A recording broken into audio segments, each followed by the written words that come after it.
Could the Vancouver Canucks be on the verge of a game-changing trade?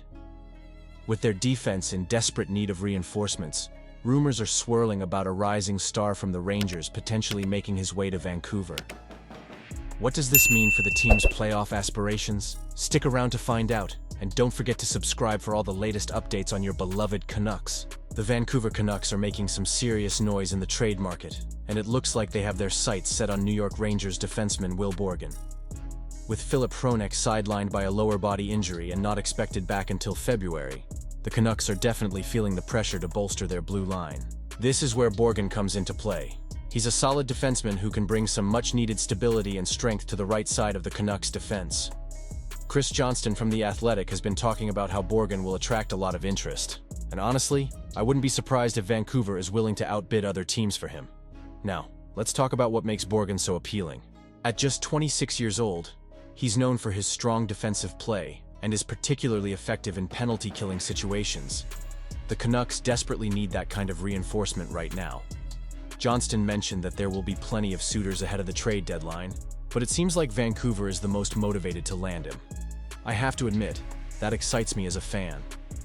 The Canucks are finally recognizing the need for solid defensive depth, and Borgan could be just the player to fill that gap. However, it's not going to come cheap. The Rangers are reportedly looking for a solid return in any potential trade. They're not eager to part with Borgan, especially after acquiring him in a deal that sent Kaapo Kakko the other way. He's a reliable stay-at-home defenseman who can log significant minutes, and teams don't easily let go of players like that. So, the question remains, what do the Canucks have to offer? We're already seeing some drama unfold in Vancouver. JT Miller and Elias Pettersson are having issues getting along, and Brock Boeser is struggling to come to terms on a contract extension. Could these internal tensions lead to a bigger deal? It's certainly a possibility. There's a lot of uncertainty around this team right now, and adding Borgan could not only help the defense while Hronek is out, but also provide some playoff-tested depth for the postseason. But let's be real for a moment. Do I think this is the right direction for the Canucks? Honestly, I'm a bit torn. On one hand, adding a player like Borgan could shore up the defense and make the team more competitive. On the other hand, if it means losing a key player or giving up too much in the trade, is it really worth it? I want to hear what you think. Was this the best decision for the Canucks? Are we putting too much stock in a player who might not be a game changer? I know the Canucks have been underwhelming lately, and it feels like every move they make is scrutinized. But I can't help but feel a glimmer of hope. If Vancouver can get this trade right, it could change the trajectory of the season.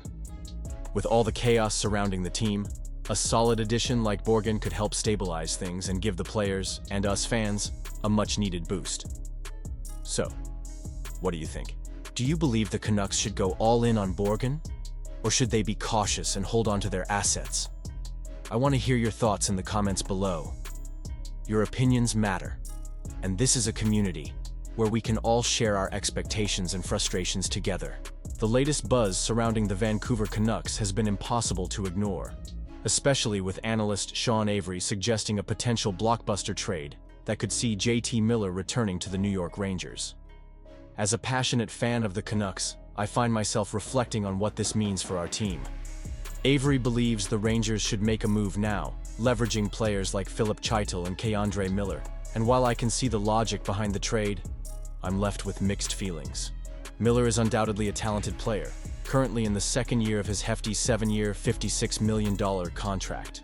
He's been putting up numbers, 21 points in 24 games this season. But there's more to the story.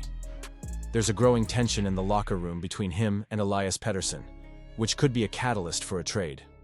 However, I can't help but wonder if it's worth losing one of our star forwards, especially when he's got that grit and offensive capability that we desperately need. Avery's point about Chytil and K'Andre Miller is intriguing. Chytil has shown promise, although his numbers this season, 12 points in 27 games, don't quite match Miller's. Would losing Chytil and K'Andre give us the scoring power we need, or would we be trading away potential for a player who might not mesh well with our current roster? This is where my hesitation kicks in. Can we afford to say goodbye to young talent in the hopes of a quick fix? Moreover, let's not overlook K'Andre Miller's situation. Avery doesn't seem to think he's cut out for the big market, and while I respect his opinion, I have to disagree. Miller has shown flashes of brilliance during his time with us, and I believe he still has a lot to offer.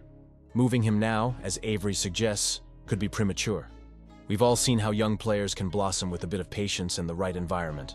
Do we really want to risk a potential talent just to appease the current demand for scoring? As for Miller's relationship with Pettersson, I appreciate that he's trying to downplay the situation, stating they're working on their differences. But in the high-pressure environment of the NHL, relationships matter. If there's any truth to the friction, it could affect team chemistry moving forward. Still, I'm torn. Do we trade one of our stars, risking more turmoil, or do we hold steady and hope they figure it out? From a broader perspective, these decisions shape the future of our team. Trading away key players could set back our progress, especially when we're trying to build a competitive squad. I understand that every team has its ups and downs, but this could be a pivotal moment for the Canucks. The way we handle our roster right now can either propel us into a successful season or lead us down a path of rebuilding that no one wants to see. So, what do I think? I'm honestly divided. Part of me sees the merit in acquiring assets that could help us immediately, but another part worries about what we'd be giving up. I want to hear from you. What do you think? Is bringing back JT Miller the right move, or should we hold on to our young talent and let them grow? I want to hear your thoughts here below. As we navigate through these discussions, stay engaged. Make sure you like this video, share it with your fellow Canucks fans, and don't forget to subscribe for all the latest updates on our team's journey. And hey, remember to hit that notification bell so you don't miss any essential news. Together, let's keep the conversation going about our beloved Canucks.